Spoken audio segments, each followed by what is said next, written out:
போறோம்னா principal of factor substitution பார்க்க போறோம். ரைட், நம்ம ஃபேக்டர் சப்ஸ்டிடியூஷன் என்ன சொன்னோம், 2 ஃபேக்டர்ஸ் ஆஃப் ப்ரொடக்ஷன் இருக்கும். ஒன்னு வந்து மெஷின் லேபர் இருக்கும், இன்னொன்னு வந்து ஹியூமன் லேபர் இருப்பாங்க. ஸோ இவங்களுக்கு இடையில வந்து நம்ம என்ன பண்ண போறோம், சப்ஸ்டிடியூஷன் பண்ண போறோம். ரைட்டா? ஓகே, இப்போ இதுல என்ன சொல்றாங்க அப்படின்னா, அதாவது ஒரு ரிசோர்ஸ் இருக்கு. ஓகேவா? ஒரு ரிசோர்ஸ் வந்து என்ன சொல்ற, ரிசோர்ஸ்னாலும் இன்புட்னாலும் ஒண்ணுதான். ஸோ ஒரு ரிசோர்ஸ் இருக்கு, அதுக்கு பேர் வந்து ஆடட் ரிசோர்ஸ். இன்னொரு ரிசோர்ஸ் இருக்கு, அதுக்கு பேர் வந்து ரீப்ளேஸ்ட் ரிசோர்ஸ். அதாவது ஒன்னு நம்ம கூட்டிக்கிட்டே போறோம், இன்னொன்னு வந்து குறைச்சிக்கிட்டே வரும். மெஷின் லேபரை அதிகப்படுத்திட்டே போறோம், ஹியூமன் லேபர் வந்து கம்மி பண்ணிட்டே வரும். சரியா? இப்படி வச்சுக்கோங்க. ஆடட் ரிசோர்ஸ்ங்கிறது x2, ரீப்ளேஸ் ரிசோர்ஸ் அப்படிங்கிறது x1. ஓகேவா? எப்ப வரைக்கும் இந்த மாதிரி நம்ம ஏத்தி இறக்கிட்டே போலாம் அப்படின்னா, மெஷின் லேபர் ஏத்திக்கிட்டே இருக்கும், ஹியூமன் லேபர் குறைச்சிக்கிட்டே இருக்கும். எப்ப வரைக்கும் இந்த மாதிரி நம்ம கண்டினியூ பண்ணிட்டே இருக்கலாம், எப்ப வரைக்கும் நம்ம இந்த மாதிரி சப்ஸ்டிடியூஷன் பண்ணிட்டே இருக்கலாம் அப்படின்னு பாத்தீங்கன்னா, அதாவது ஒரு ப்ராடக்ட் நம்ம ரீப்ளேஸ் பண்றோம்ல, ஹியூமன் லேபரை நம்ம ரீப்ளேஸ் பண்றோம், மெஷின் லேபரை நம்ம அதிகப்படுத்துறோம். சரியா? அப்போ இதுல இருந்து, அதாவது resulting from decrease use of replaced resource is more than the increase in the cost due to increased use of added resource. ஓகேவா? அதாவது நான் இந்த ரீப்ளேஸ் ரிசோர்ஸ், அந்த ஹியூமன் லேபர் இருக்காங்கல்ல, அவங்கள வந்து குறைச்சிக்கிட்டே போறேன்னு வச்சுக்கோங்களேன், அதுல இருந்து எனக்கு என்ன கிடைக்கும், ஒரு பெனிஃபிட் கிடைக்கும். சரியா? அதே மாதிரி அந்த மெஷின் லேபரை நான் என்ன பண்ணிட்டு இருக்கேன், ஆட் ஆயிட்டே போகுது. இன்னும் வந்து நான் ஆட் பண்ணிட்டே போறேன் மெஷின் லேபரை. அப்போ அந்த மெஷின் லேபர் ஆட் பண்ணிட்டே போனா எனக்கு என்ன கிடைக்கும், அது செலவு தான், எனக்கு காஸ்ட் ஆயிட்டே போகும். இந்த லேபரை நான் குறைச்சிக்கிட்டே வர்றேன், அது எனக்கு பெனிஃபிட். அந்த மெஷின் லேபரை மெஷினரியை நான் என்ன பண்றேன், ஏத்திக்கிட்டே வரேன், அது எனக்கு காஸ்ட். அப்போ இந்த ஒரு இடத்துல நமக்கு என்ன கிடைக்குது, பெனிஃபிட் கிடைக்குது. இன்னொரு இடத்துல என்ன கிடைக்குது, என்ன ஆகுது, செலவாகுது, காஸ்ட் ஆகுது. அப்போ எப்ப வரைக்கும் எனக்கு இந்த கிடைச்ச பெனிஃபிட் அங்க செலவாகிற காஸ்ட்டை விட அதிகமா இருக்கோ, அப்ப வரைக்கும் நான் சப்ஸ்டிடியூஷன் பண்ணிக்கிட்டே போலாம். புரியுதா? ஹியூமன் லேபரை நான் குறைச்சிட்டே வரேன், எனக்கு பெனிஃபிட் வந்து கிடைச்சிக்கிட்டே இருக்கு. ஏன்னா நான் அந்த லேபருக்கு கொடுக்க வேண்டிய கூலி வந்து நம்மளுக்கு என்ன ஆகுது, கம்மியாகுது. அதே நான் மிஷின் லேபர் என்ன பண்ணிட்டு இருக்கேன், அதிகப்படுத்திட்டே இருக்கேன். அப்போ எனக்கு மிஷினரிக்கு பண்ண வேண்டிய செலவு வந்து அதிகமாயிட்டே இருக்கு. அப்போ மிஷினரி சைட்ல நமக்கு செலவாயிட்டு இருக்கு, இங்க லேபர் சைட்ல நான் ஒரு யூனிட்டா குறைச்சிக்கிட்டே வரேன், அதனால எனக்கு சேவிங்ஸ் ஆயிட்டு இருக்கு. சோ இந்த இடத்துல நமக்கு பெனிஃபிட்னு பார்க்கணும். புரியுதா? சோ எப்ப எனக்கு இங்க குறைக்கிற இடத்துல இருந்து கிடைக்கிற பெனிஃபிட் ஏத்துற இடத்துல இருந்து நான் பண்ணக்கூடிய செலவை விட அதிகமா இருக்கும், பெனிஃபிட் வந்து அதிகமா இருக்கணும், காஸ்ட் வந்து கம்மியா இருக்கணும்.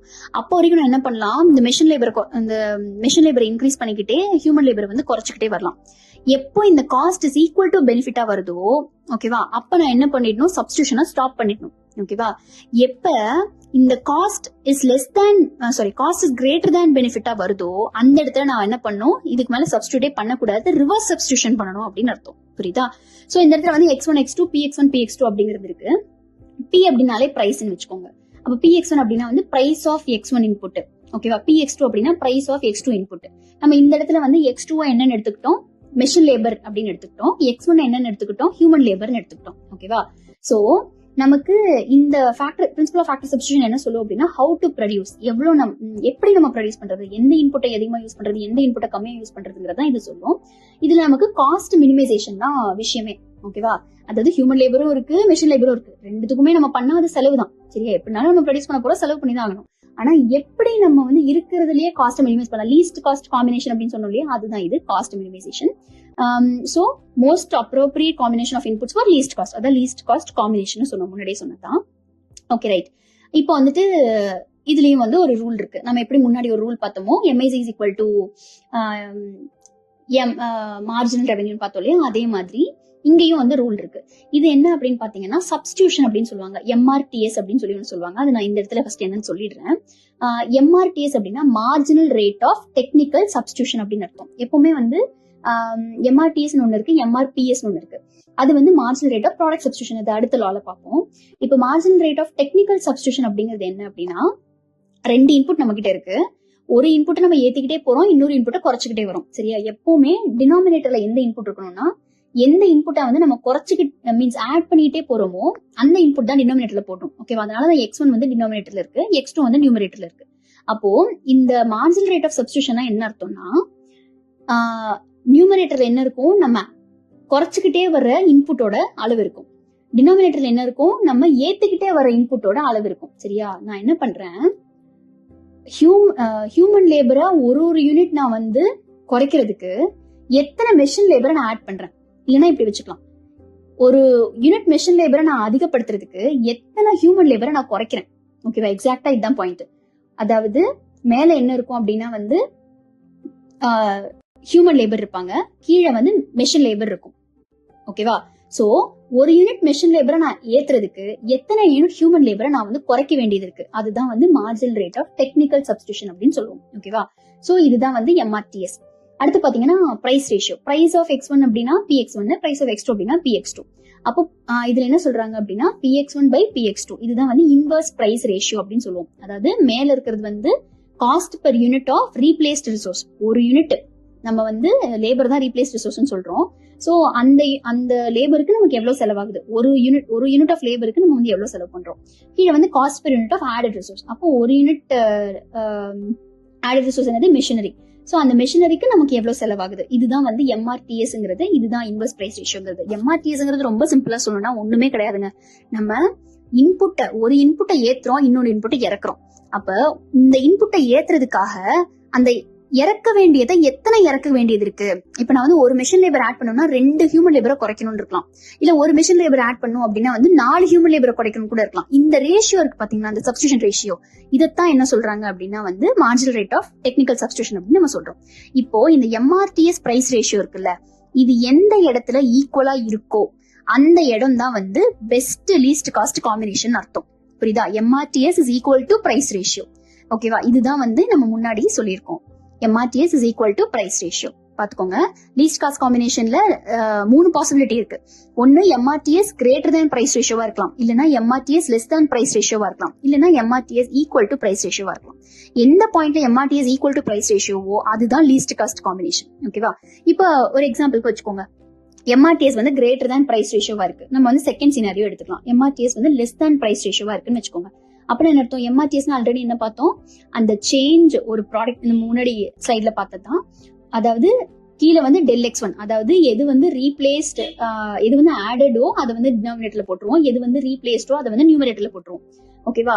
சோ இது வந்து less than PX1 by PX2 அப்படின்னு இருக்கு அப்படின்னா அப்ப என்ன அர்த்தம்னா, இது நீங்க எப்படி பாக்கணும், எப்பவுமே எக்கனாமிக்ஸ்ல இந்த மாதிரி ஒரு ஃபார்முலா கொடுத்தாங்கன்னா தயவு செஞ்சு இது வந்து ஒரு பெரிய விஷயமா எடுத்துக்காதீங்க. என்ன பண்ணுங்க, சிம்பிளா கிராஸ் மல்டிப்ளை பண்ணுங்க. அந்த இடத்துல கிரேட்டர் தேன் சிம்பிளுக்கு பதிலா ஒரு ஈக்குவல் டு இருக்குன்னு நினைச்சுக்கோங்க. நினைச்சிட்டு ஒரு கிராஸ் மல்டிப்ளை பண்ணுங்க. இப்ப என்ன வருதுன்னு அந்த இடத்துல எல்லோ கலர்ல ஒரு பாக்ஸ் போட்டு கொடுத்துருக்கேன் பாத்தீங்களா? அதுல என்ன வந்துருது, நம்ம கிராஸ் மல்டிப்ளை பண்ணா ΔX2 into PX2, அந்த என்ன சிம்பிளோ அது வரும். அப்புறம் ΔX1 into PX1 வருதா? ஓகே, இப்ப நம்ம எந்த இடத்துல இருக்கோம், காஸ்ட் செலவு பத்தி யோசிச்சுட்டு இருக்கோம்.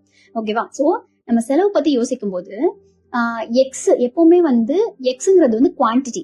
சரியா? X2 X1 அப்படின்னு சொல்றோம் இல்லையா, quantity of human labour, quantity of machine labour தான் நம்ம அப்படி சொல்லுவோம். 1 யூனிட்டா 2 யூனிட்டா 3 யூனிட்டாங்கிறது. P அப்படிங்கிறது பிரைஸ்.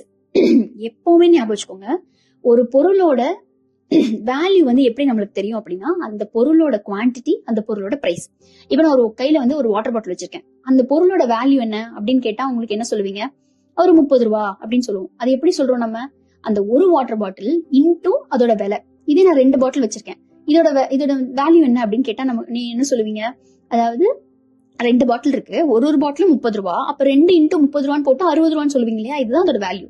அதே மாதிரிதான் இங்க quantity of X2, price of X2 இருக்கு, quantity of X1, price of X1 இருக்கு. அப்ப அந்த பொருளோட வேல்யூவை சொல்றது தான் இந்த X into P. இந்த சைடு இருக்க X into P. அப்ப நம்ம என்ன சொல்றோம், X2 into PX2 அப்படிங்கிறது என்னன்னா, 2ங்கிறது என்னது, ஆடட் ரிசோர்ஸ். அப்போ நம்ம ஆடட் ரிசோர்ஸ் வந்து சிம்பிள் எப்படி இருக்கு நம்மளுக்கு, ஆடட் ரிசோர்ஸ்ல வந்து கம்மியா இருக்கு, ரீப்ளேஸ்ட் ரிசோர்ஸ்ல வந்து காஸ்ட் நம்மளுக்கு என்ன இருக்கு, அதிகமா இருக்கு. ஓகேவா? சோ X1 அப்படிங்கிறதுல வந்து நம்மளுக்கு காஸ்ட் என்ன இருக்கு, அதிகமா இருக்கு இல்லையா? சோ நான் என்ன பண்றேன், இது வந்து செகண்ட் சினாரியோ நான் எக்ஸ்பிளைன் பண்ணிட்டு இருக்கேன். சரியா? அப்ப நான் என்ன பண்ணுவேன்னா, காஸ்ட் பத்தி பேசணும் இல்லையா, எந்த இடத்துக்கு கம்மியா இருக்கும் நம்ம அதைத்தான் அதிகப்படுத்தணும். அப்ப அந்த சிம்பிள் வந்து எந்த பக்கம் கம்மியா இருக்கு, X2 பக்கம் தான் கம்மியா இருக்கு. அப்ப X2ல நமக்கு கம்மியா செலவாகுதுங்கிறனால நான் X2 வந்து இன்னும் அதிகமா யூஸ் பண்றதுக்கு டெசிஷன் எடுத்துட்டேன். அதுதான் increase the use of X2. இதே நீங்க ஃபர்ஸ்ட் மேல இருக்கு பாத்தீங்களா, அதே மாதிரி நீங்க கிராஸ் மல்டிப்ளை பண்ணி பாத்தீங்கன்னா உங்களுக்கு என்ன கிடைக்கும்னா, X1 சைடு வந்து கம்மியா இருக்க மாதிரி கிடைக்கும். அப்ப நீங்க என்ன பண்ணும், increase the use of X1. புரியுதா? அந்த பொருளோட வேல்யூவை தான் இந்த X into P அப்படிங்கறது சொல்லும். அப்போ அந்த பொருளை நான் யூஸ் பண்ணணுமா, எவ்வளவு யூஸ் பண்ணணும், அதிகப்படுத்தணுமா, இறக்கணுமா அப்படிங்கறதெல்லாம் இந்த சிம்பிள் தான் டிசைட் பண்ணும். ஓகேவா? சோ நமக்கு அந்த பொருளோட வேல்யூ வந்து காஸ்ட் அப்படிங்கிறது வந்து ரொம்ப அதிகமா இருந்துச்சு அப்படின்னா நான் அந்த பொருளை குறைச்சிருவேன். அப்ப எந்த X1க்கு அதிகமா இருக்கா, நான் வந்து X1 யூஸ் பண்ண மாட்டேன், X2 தான் யூஸ் பண்ணுவேன். ஓகேவா? சோ இந்த சிம்பிள் எந்த பக்கம் இருக்கோ அதை பொறுத்து தான் நமக்கு இருக்கும். இப்ப நம்ம செகண்ட் சினாரியோ எக்ஸ்பிளைன் பண்ணிட்டு இருக்கோம். அதனால செகண்ட் சினாரியோல நம்மளுக்கு என்ன இருக்கு, x2 பக்கம் தான் அந்த சிம்பிள் வந்து கம்மியா இருக்கு. அதனால x2 வந்து நான் அதிகமா யூஸ் பண்றேன். புரியுதா? இதுதான் வந்து இதோட கான்செப்ட். இதுதான் பிரின்சிபல் ஆஃப் ஃபேக்டர் சப்ஸ்டிடியூஷன் அப்படின்னு நம்ம சொல்றோம். ரைட். ஓகே, அடுத்து நம்ம எங்க போறோம்னா பிரின்சிபல் ஆஃப் ப்ராடக்ட் சப்ஸ்டிடியூஷன். இது ரொம்ப ரொம்ப சிம்பிள். ஓகேவா? சோ இது எப்படி சொல்றாங்கன்னா அதே மாதிரி தான்ப்பா இங்க. வாட் டு ப்ரொடியூஸ், என்ன ப்ரொடியூஸ் பண்ண போறோம், ராகியா கம்பா? சரியா? ராகி எவ்வளவு, கம்பு எவ்வளவு. அப்போ நம்ம இது எதை பேஸ் பண்ணி டிசைட் பண்ணுவோம், ராகி எவ்வளவு கம்பு எவ்வளவு எதை பேஸ் பண்ணி டிசைட் பண்ணுவோம்னு பாத்தீங்கன்னா ப்ராஃபிட் மேக்ஸிமைசேஷன் பிரின்சிபல் ஒன்னு இருக்கு. அதாவது எதுல இருந்து எவ்வளவு வருவாய் நம்மளுக்கு கிடைக்கும், ப்ராஃபிட் வந்து எதுல இருந்து அதிகமா கிடைக்கும். இப்ப நான் கம்பு போட்டேன்னா அதுல இருந்து எனக்கு வந்து 1 கிலோ கம்பு இப்ப 100 ரூபாய்க்கு விக்குது. ராகி போடுறேன், 1 கிலோ ராகி வந்து எனக்கு 500 ரூபாய்க்கு விக்குதுன்னு வச்சுக்கோங்க. நான் எதோட ஏரியாவை அதிகப்படுத்துவேன், கண்டிப்பா ராகியோட ஏரியாவை அதிகப்படுத்தி கம்போட ஏரியாவை அளவா வச்சுக்குவேன். சரியா? சோ ப்ராஃபிட் மேக்ஸிமைசேஷன் எவ்வளவு ஒரு பொருள்ல இருந்து நமக்கு ப்ராஃபிட் கிடைக்குதோ அதை பொறுத்து அந்த பொருள் அதிகமா போடுறோமா கம்மியா போடுறோமாங்கிறது. இதுதான் வாட் டு ப்ரொடியூஸ் அப்படிங்கிறது நமக்கு சொல்லும். ரைட். இதுல பாத்தீங்கன்னா 3 டைப்ஸ் ஆஃப் ப்ராடக்ட்ஸ் இருக்கு. ஓகேவா? இது இந்த காம்ப்ளிமெண்டரி, சப்ளிமெண்டரி, காம்படிட்டிவ் அப்படிங்கிறது டைப்ஸ் ஆஃப் ப்ராடக்ட்ஸ். ஓகேவா? சோ இது இன்னும் சூப்பரான கான்செப்ட். இது எப்படின்னா காம்ப்ளிமெண்டரி அப்படின்னா 2 ப்ராடக்ட் எடுத்துக்கோங்க. எப்பவுமே வந்து ப்ராடக்ட் சப்ஸ்டிடியூஷன் அப்படின்னா சப்ஸ்டியூட் பண்றதுக்கு 2 ப்ராடக்ட் இருந்தா தான் சப்ஸ்டியூட் பண்ண முடியும். சோ 2 ப்ராடக்ட் எடுத்துக்கோங்க. 2 ப்ராடக்ட் வந்து ஒன்னு ஏறினா இன்னொன்னு ஏறும். ஓகேவா? ஒன்னோட ப்ரொடக்ஷன் அதிகமாச்சு அப்படின்னா இன்னொருத்தோட ப்ரொடக்ஷனும் அதிகமாகும். அப்படின்னா அதுக்கு பேர் வந்து காம்ப்ளிமெண்டரின்னு அர்த்தம். சே ஒரு எக்ஸாம்பிள் வந்து அரிசி இது கள்ளக்கொடி இருக்குன்னு வச்சுக்கோங்களேன். அதாவது கடலக்காய் இருக்கு இல்லையா, அது வந்து காய் வந்து கீழே வரும், நமக்கு வந்து மேலதான் வந்து அந்த கள்ளக்கொடி வரும். சோ அந்த கள்ளக்கொடி எதுக்கு யூஸ் பண்ணுவாங்கன்னு பாத்தீங்கன்னா ஆடு மாடு இந்த மாதிரி ஆடுக்கு வந்து தீனியா போட்டு யூஸ் பண்ணுவாங்க. சோ நம்ம என்ன பண்றோம் அப்படின்னா அதாவது கடலக்காய் எவ்வளவு அதிகமா வருதோ அவ்வளவு அதிகமா மேல இருக்க கள்ளக்கொடியும் வளரும். புரியுதா? அப்ப என்ன அர்த்தம், 2 காம்ப்ளிமெண்டரின்னு அர்த்தம். இதுவும் வளர்ந்தா அதுவும் வளருது. சரியா? இதே எக்ஸாம்பிளுக்கு என்ன எடுத்துக்கலாம் அப்படின்னா வந்து நெல் வச்சிருக்கீங்க. சரியா? அந்த நெல்லு நாத்து எவ்வளவு வளருதோ அவ்வளவு அளவுக்கு அதுல இருக்க கிரெயின்ஸும் வளரும்ல. ஸ்ட்ரா எவ்வளவு வளருதோ அதே அளவுக்கு ரைஸோட அந்த கிரெயின்ஸ்ல நல்ல ஈல்டு வரும் இல்லையா? சோ இதெல்லாம் காம்ப்ளிமெண்டரி. சப்ளிமெண்டரி அப்படின்னா இது எப்படி இருக்கும்னா மீன்ஸ் பெருசா ஒண்ணு வந்து இன்னொருத்த வந்து பாதிக்காது. சரியா? நீ வளராம போ, நான் வந்து என்னோட ஸ்டாண்ட்ல வந்து அப்படியே இருப்பேன். சரியா? அப்படிங்கறதுதான் வந்து சப்ளிமெண்டரின்னு சொல்றாங்க. அடுத்து காம்படிட்டிவ் அப்படின்னா என்ன அர்த்தம்னா நீ வளர்ந்தனா நான் இறங்கிடுவேன். சரியா? நான் ஏறினா நீ இறங்கிடுவ. இந்த மாதிரி இருக்கிறதா காம்படிட்டிவ் அப்படின்னு சொல்றாங்க. சோ இந்த மாதிரி நிறைய ப்ராடக்ட்ஸ் இருக்கு, நிறைய காம்பினேஷன் ஆஃப் ப்ராடக்ட்ஸ் இருக்கு. சோ இதெல்லாம் வந்து பாத்தீங்கன்னா இப்ப காம்படிட்டிவ் எதாவது எடுத்துக்கலாம் அப்படின்னா டீ காஃபி எடுத்துக்கலாம். சரியா? அது வந்து ஆக்சுவலி ரொம்ப சூட்டபிளான எக்ஸாம்பிள் இல்ல. ஃபார் இன்ஸ்டன்ஸ் வந்து நான் சொல்றேன். காம்படிட்டிவ் அப்படின்னா ஒன்னு ஏறிச்சுன்னா இன்னொன்னு வந்து இறங்கும். ஓகேவா? ஆப்போசிட்டா பிஹேவ் பண்ணுங்கிறது தான் காம்படிட்டிவ். ரைட். அடுத்து இந்த ப்ராடக்ட் சப்ஸ்டிடியூஷன்ல வந்து என்ன கிடைக்கும் அப்படின்னு பாத்தீங்கன்னா மேக்ஸிமம் ப்ராஃபிட். நான் 2 ப்ராடக்ட் ராகி கம்பு 2 எடுத்துக்கிறேன். அந்த 2த்தை எவ்வளவு நான் ப்ரொடியூஸ் பண்ணேன்னா எனக்கு மேக்ஸிமமான ப்ராஃபிட் அதுல இருந்து கிடைக்குங்கிறது தான் இது சொல்லும். அங்க எப்படி MRTS பிரைஸ் ரேஷியோ பார்த்தோமோ அதே மாதிரி இங்க MRPS பிரைஸ் ரேஷியோன்னு இருக்கும். சரியா? MRPSனா என்ன, marginal rate of product substitution வச்சுக்கலாம். சரியா?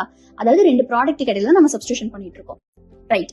இப்ப என்ன சொல்றாங்க அப்படின்னா இதுலயும் அதே மாதிரி 3 கண்டிஷன் இருக்குப்பா. இது சும்மா டெக்னிக்கலா இருக்கு, இது ஆக்சுவலா பெருசாலாம் ஒன்றும் கிடையாது. இதுல நல்லா கவனிச்சுக்கோங்க. இதுலயும் பிரைஸ் ரேஷியோ இங்க வந்து எப்பவுமே பாத்தீங்கன்னா எக்கனாமிக்ஸ் வந்து எக்ஸ்னா இன்புட், ஒய்னா அவுட்புட் குறிப்போம் யூஸ்வலா. அதனாலதான் இந்த ஸ்லைட்ல பாத்தீங்கன்னா உங்களுக்கு வந்து எக்ஸ்ங்கிறதுல ஃபுல்லா எக்ஸ்ன்னு சொல்லி போட்டிருப்போம் இன்புட்டுக்கு. இப்போ இருக்கிற ஸ்லைட்ல பாத்தீங்கன்னா உங்களுக்கு ஃபுல்லாவே வந்து ஒய் டேர்ம்ஸ்ல இருக்கும். அவுட்புட் எல்லாமே வந்து PY, Y2, Y1 இந்த மாதிரி தான் இருக்கும். சரியா? சோ MRS அப்படிங்கிறது என்னன்னு பாத்தீங்கன்னா marginal rate of substitution. Okay. So marginal rate of substitution என்ன சொல்றோம் அப்படின்னா ஒரு பொருளுக்கு பதிலா ஒரு ப்ராடக்ட் பதிலா இன்னொரு ப்ராடக்ட் நம்ம சப்ஸ்டியூட் பண்றோம். எவ்வளவுக்கு எவ்வளவு நம்ம சப்ஸ்டியூட் பண்ணிட்டே போறது அப்படிங்கறதான் விஷயம். அங்க எப்படி MRTSல கீழே என்ன பார்த்தோம், எப்பவுமே வந்து ஆடட் இன்புட்னு சொல்லிட்டு கீழே பார்த்தோம் டினாமினேட்டர்ல. இங்க வந்து என்ன இருக்கும்னா ஆடட் அவுட்புட் வந்து டினாமினேட்டர்ல இருக்கும். அந்த ΔY1 இருக்கு இல்லையா, அது வந்து ஆடட் அவுட்புட். இப்ப நான் என்ன பண்றேன்னா ராகி வந்து அதிகப்படுத்துறேன் இல்லையா, அப்ப ராகி வந்து கீழே இருக்கும். ராகியோட குவான்டிட்டி என்னங்கிறது தான் ΔY1. ஓகேவா? கம்போட குவான்டிட்டி என்ன அப்படிங்கிறது தான் ΔY2ல இருக்கும். ஓகேவா? அதாவது change in quantity of the added product அதுதான் மேல இருக்கும். Change in quantity of the replaced product தான் மேல இருக்கும். Change in quantity of the added product தான் வந்து கீழே இருக்கும். இதே மாதிரி PY1, PY2 அப்படின்னா அதோட பிரைஸ், கம்போட பிரைஸ் ஒன்னும் நமக்கு ராகியோட பிரைஸ் ஒன்னும் இருக்கு. சரியா? சோ இப்ப என்ன சொல்றாங்க அப்படின்னா இதை நம்ம எப்ப இதுல வந்து நமக்கு பெஸ்ட் ப்ராஃபிட் மேக்ஸிமம் ப்ராஃபிட் வந்து எந்த இடத்துல நம்ம எப்படி சூஸ் பண்றது அப்படின்னா தேர்ட் கண்டிஷன் இருக்கு பாத்தீங்களா. எப்போ மார்ஜினல் ரேட் ஆஃப் ப்ராடக்ட் சப்ஸ்டியூஷனும் சொல்லலாம், சிம்பிளா சப்ஸ்டியூஷனும் சொல்லலாம். இஸ் ஈக்குவல் டு பிரைஸ் ரேஷியோவா இருக்கும். அங்கேயும் அதே மாதிரி தான் பார்த்தோம். Marginal rate of technical substitution is equal to price ratio எந்த இடத்துல இருக்கும், அதுதான் வந்து best combination of least cost combination of இன்புட்னு பார்த்தோம். இங்க ப்ராடக்ட் வரதுனால profit maximising combination of product வந்து இந்த கண்டிஷன் தான் நமக்கு கண்டிஷன் அப்படின்னு சொல்றாங்க. ரைட்டா? ஓகே, இப்போ நம்ம என்ன பண்றோம்னா அந்த எல்லோ கலர் இருக்கு பாத்தீங்களா, அது பாங்க. இப்போ ஃபர்ஸ்ட் கேஸ் வந்து நம்ம எக்ஸ்பிளைன் பண்றோம். அதாவது இங்க எப்பவுமே சொன்னாலே கிராஸ் மல்டிப்ளை பண்ணிக்கோங்க. அப்ப del(y2 × py2) இருக்கு, இந்த பக்கம் del(y1 × py1) இருக்கு.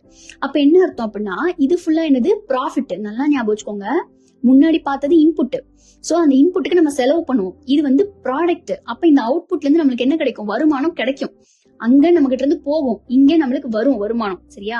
சோ நம்ம என்ன பார்க்கணும் அப்படின்னா அங்க சிம்பிள் எங்க கம்மியா இருந்துச்சோ அதுதான் நம்மளுக்கு பெனிஃபிட். ஓகேவா? இங்க சிம்பிள் எந்த பக்கம் அதிகமா இருக்கோ அதுதான் நம்மளுக்கு பெனிஃபிட். புரிஞ்சா? அப்ப நம்ம என்ன பண்ணணும், இந்த இடத்துல என்ன பண்ணணும், எந்த பக்கம் சிம்பிள் அதிகமா இருக்கு, del(y1 × py1)ல சிம்பிள் அதிகமா இருக்கு. அப்ப என்ன அர்த்தம், y1 அதிகமா ப்ரொடியூஸ் பண்ணிக்கிட்டே இரு அப்படின்னு அர்த்தம். So increase y1 if y1 is substituted for y2. y2க்கு பதிலா நீ y1 இன்னும் அதிகப்படுத்திட்டே இருக்கலாம் சப்ஸ்டியூஷன் அப்படின்னு அர்த்தம்.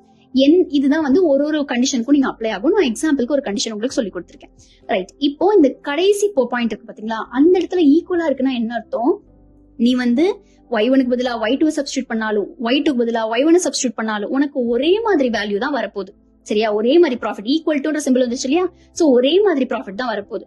அப்ப நீ சப்ஸ்டியூட் பண்ணி என்ன பிரயோஜனம், அது நீ என்ன பண்ணாலும் உனக்கு அதே தான் வரும் அப்படின்னா அதுதான் வந்து ப்ராஃபிட் மேக்ஸிமைசிங் காம்பினேஷன்ங்கிறது தான் இந்த பாயிண்டோட ஆர்குமெண்ட் நம்மளுக்கு. ரைட்? ஓகே.